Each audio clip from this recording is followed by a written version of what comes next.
பவானி சாகர், அங்கே பவானி மேட்டுப்பாளையத்திலிருந்து பவானி வரை 6 தடுப்பணை நான் கொண்டு வந்தேன். ஒருவேளை இன்றைக்கு பவானி சாகர் அணையிலே நீர் இல்லாம உபரி நீர் வராமல் போய்விட்டால் இந்த திட்டம் பாதிக்கப்பட்டு விடும்.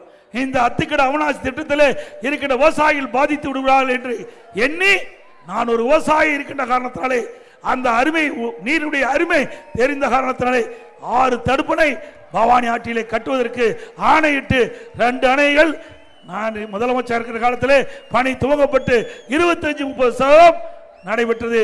எஞ்சிய தடுப்பணைகள் பணி ஆரம்ப கட்ட பணி நடந்துகிட்டு இருந்தது.